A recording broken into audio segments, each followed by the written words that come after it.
সকলে আমার প্রীতি ও শুভেচ্ছা নিন। আশা করি ভালো আছেন।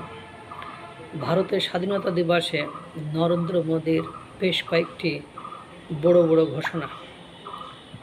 ভারতের ৮০তম স্বাধীনতা দিবস উপলক্ষে জাতির উদ্দেশ্যে দেওয়া ভাষণে তরুণদের দক্ষতা উন্নয়ন, শিক্ষা, ক্রীড়া, বেসামরিক প্রতিরক্ষা, সেমিকন্ডাক্টর উৎপাদন ও পারমাণবিক জ্বালানি খাত নিয়ে ৬টি বড় ঘোষণা দিয়েছেন বিশ্বের সবচেয়ে বড় গণতান্ত্রিক রাষ্ট্রের প্রধানমন্ত্রী নরেন্দ্র মোদী। শনিবার ১৫ আগস্ট দিল্লির লালকেল্লা থেকে দেওয়া ভাষণে তিনি আগামী ১ বছরে দেশের ১ কোটি তরুণকে কৃত্রিম বুদ্ধিমত্তা বা এআই বিষয়ে দক্ষ করে তোলার উদ্যোগের কথা জানান। পাশাপাশি প্রতিযোগিতামূলক পরীক্ষার প্রস্তুতির জন্য বিনামূল্যে অনলাইন কোচিং, আধুনিক বেসামরিক প্রতিরক্ষা স্বেচ্ছাসেবক বাহিনী গঠন, শিশুদের জন্য দেশব্যাপী ক্রীড়া প্রতিভা অন্বেষণ, সেমিকন্ডাক্টর উৎপাদন সম্প্রসারণ এবং ২০৪৭ সালের মধ্যে পারমাণবিক বিদ্যুৎ উৎপাদন ১০০ গিগাওয়াটে উন্নত করার লক্ষ্য ঘোষণা করেন। দেশের তরুণদের এআই প্রযুক্তিতে দক্ষ করে তুলতে বড় কর্মসূচি নেওয়ার ঘোষণা দেন নরেন্দ্র মোদী।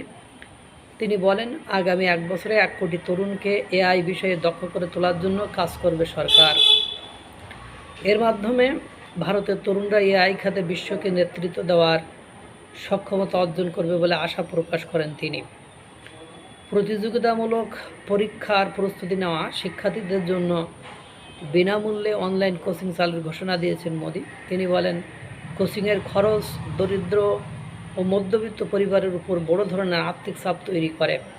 তাই ডিজিটাল অবকাঠামো, দক্ষ শিক্ষক ও প্রযুক্তিগত সক্ষমতাকে কাজে লাগিয়ে তরুণদের জন্য বিনামূল্যে অনলাইন কোচিংয়ের একটি পূর্ণাঙ্গ ব্যবস্থা গড়ে তোলা হবে। নরেন্দ্র মোদী বলেন, এর ফলে কোচিংয়ের পেছনে পরিবারের বিপুল অর্থ ব্যয়ের চাপ কমবে এবং অভিভাবকেরা সন্তানদের সঙ্গে আরও বেশি সময় কাটাতে পারবেন। পরিবর্তিত নিরাপত্তাও জরুরি পরিস্থিতি মোকাবেলায় আধুনিক বেসামরিক প্রতিরক্ষা নেটওয়ার্ক গড়ে তোলার ঘোষণা দিয়েছেন ভারতের প্রধানমন্ত্রী। তিনি জানান, আধুনিক প্রযুক্তি ও প্রশিক্ষণের সঙ্গে বেসামরিক প্রতিরক্ষা ব্যবস্থাকে যুক্ত করা হবে। বেসামরিক সংকট মোকাবেলায় সক্ষম একটি বড় স্বেচ্ছাসেবক বাহিনী গড়ে তোলার পরিকল্পনাও রয়েছে সরকারের। ক্রীড়াক্ষেত্রে ভারতের অবস্থান আরও শক্তিশালী করতে ৫ থেকে ১৫ বছর বয়সী শিশুদের নিয়ে দেশব্যাপী প্রতিভা অন্বেষণ কর্মসূচি চালুর ঘোষণা দিয়েছেন মোদী। তিনি বলেন, ২০৩৬ সালে অলিম্পিকে ভারতের অন্তত ৩/৪ ইভেন্টে অংশগ্রহণের লক্ষ্য রয়েছে।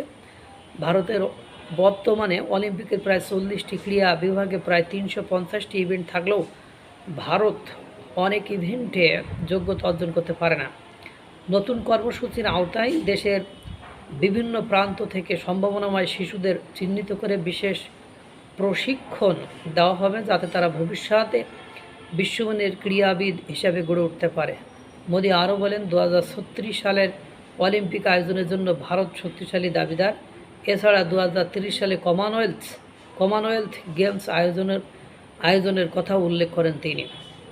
ডিজিটাল অর্থনীতি ও প্রযুক্তি নির্ভর বিশ্ব সেমিকন্ডাক্টরের গুরুত্ব তুলে ধরে এই খাতে ভারতের স্বনির্ভরতা বাড়ানোর পরিকল্পনা জানান মোদী। তিনি বলেন, ইলেকট্রনিক পণ্য, চিকিৎসা সরঞ্জাম ও পরিবহন ব্যবস্থা সহ আধুনিক বিশ্বের প্রায় সব গুরুত্বপূর্ণ প্রযুক্তিতে চিপ অপরিহার্য। মোদী জানান, ভারতে ইতিমধ্যে 3টি বড় সেমিকন্ডাক্টর কারখানা স্থাপিত হয়েছে এবং এসব কারখানা থেকে রপ্তানির জন্য উৎপাদনও শুরু হয়েছে বলে তাকে জানানো হয়েছে। আগামী 7 থেকে 8 বছরের আরও 5 থেকে 8টি সেমিকন্ডাক্টর কারখানা চালু হওয়ার কথা রয়েছে বলেও জানান তিনি। দীর্ঘমেয়াদী জ্বালানি নিরাপত্তা নিশ্চিত করতে পারমাণবিক বিদ্যুৎ উৎপাদন বাড়ানোর উচ্চাভিলাষী লক্ষ্য ঘোষণা করেছেন মোদী। তিনি বলেন, ২০৪৭ সালের মধ্যে ভারতের পারমাণবিক বিদ্যুৎ উৎপাদন সক্ষমতা ১০০ গিগাওয়াটে উন্নীত করার লক্ষ্যে এগিয়ে যাচ্ছে সরকার। এছাড়া চলতি দশকের মধ্যেই 5টি নতুন পারমাণবিক চুল্লি চালুর পরিকল্পনার কথা জানান তিনি। এবছর ভারত দ্রুত প্রজননশীল পারমাণবিক চুল্লি প্রযুক্তিতে সক্ষমতা অর্জন করেছে বলেও দাবি করেন প্রধানমন্ত্রী, যা পারমাণবিক জ্বালানিতে ভারতের স্বনির্ভরতার পথে গুরুত্বপূর্ণ অগ্রগতি হিসাবে উল্লেখ করা হয়। এই হলো অবস্থা।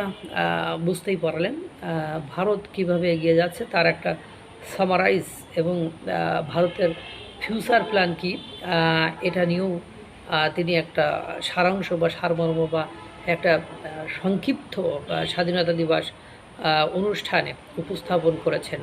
মহান সৃষ্টিকর্তা সকলকে ভালো রাখুক, সুস্থ রাখুক, এবং এভাবেই ভারতবর্ষ এগিয়ে যাক।